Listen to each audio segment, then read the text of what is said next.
পরে একটা অভিযানের কথা দেখছি, যেটা মানববন্ধন। আমরা সীমান্তবর্তী ইউনিয়ন যাদবপুরের বাসিন্দা। এখানে কি হয় না হয়, আমরা যারা মানববন্ধনে দাঁড়িয়ে আছি সবাই অবগত, কিন্তু মুখ আমাদের বন্ধ। কারণটা কি? কারণটা হচ্ছে প্রশাসনের অসহযোগিতা। কে কে কারা কারা মাদকের সাথে জড়িত, আমি নিশ্চিত প্রশাসন আমাদের চেয়েও অনেক ভালো জানে। যদি প্রশাসন যদি এলাকায় আসে, আমি দেখেছি বা যারা আছেন এলাকায় প্রশাসন, তারা আশপাশ কারবারির সাথে কথা বলে, আমাদের চেনে না। সুতরাং আমরা যারা দাঁড়িয়েছি একটা ক্ষুদ্র অংশ, আমরা কি করতে পারি? প্রশাসনের সহযোগিতা ছাড়া আমাদের মতো এই সাধারণ মানুষের মাদকবৃদ্ধি যে চক্রান্ত হচ্ছে আমাদের দেশে, তার আমরা কিচ্ছু করতে পারবো না।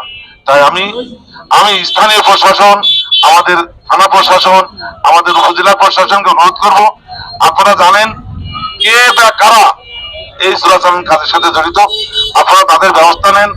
ইনশাল্লাহ আস্তে আস্তে সব শিখে যাবে।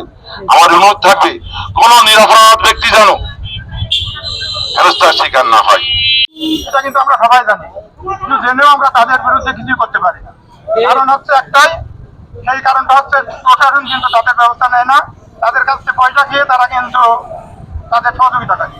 আমরা যদিও বা সহযোগিতা করি তাদের ধরানোর জন্য, তারা আবার তাদের কাছে আগে বলে দেয়, বলে দিয়ে হয়তো তারা সেফ হয়ে যায়। এই জন্য আপনারা যদি একটু চেষ্টা করেন, আমি আমার রহমতে আমরা নির্মূল করতে আমরাও সহযোগিতা করবো। মহেশপুর উপজেলা বাংলাদেশের একটি সীমান্তবর্তী উপজেলা। এই উপজেলার 9 নম্বর যাদবপুর ইউনিয়ন একটি সীমান্তবর্তী এলাকা।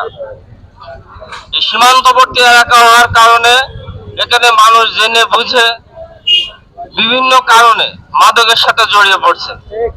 এই মাদকের সাথে জড়িয়ে পড়ার পিছনে আমাদের প্রশাসনের অবহেলা, প্রশাসনের কর্মতৎপরতাহীনতা এর পিছনে সবচেয়ে বড় দায়ী।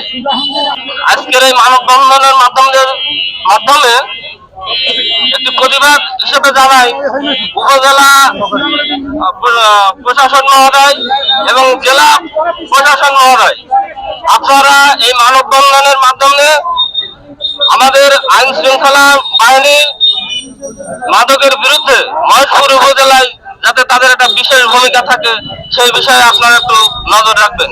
এই মাদকের কারণে আমরা তিলে তিলে ধ্বংস হয়ে যাচ্ছি। তাই মাদককে আমরা সবাই না বলি, দেশের মানুষকে সবাইকে অনুরোধ করে বলছি, এই মাদককে না বলুন। আর যেখানে পাবেন এই মাদকের বিরুদ্ধে ডাইরেক্ট অ্যাকশন নিন। এই জন্য আপনারা সবাইকে বলবো, মাদক থেকে দূরে থাকুন, মাদকের ব্যবসা থেকে দূরে থাকুন।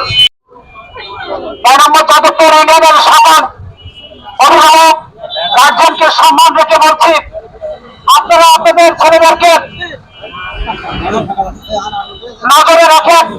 আপনার সন্তান কোথায় যাচ্ছে, কি করছে, আপনার সন্তান স্কুলের ব্যাগ নিয়ে, কলম দিয়ে, বই খাতা নিয়ে স্কুলের নামে কোথায় যাচ্ছে, এই খোঁজ খবর কিন্তু আপনারা রাখেন।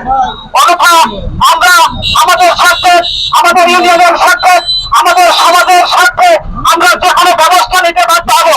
আজকের এই মাদক বিরোধী কর্মসূচির মাধ্যমে সকল মাদক ব্যবসায়ী, সকল মাদক শ্রমিকদের আমি এই মুহূর্তে জানিয়ে দিচ্ছি, আমরা যদি সংযত না হই, আমরা এই কর্মসূচির মাধ্যমে তোমাদের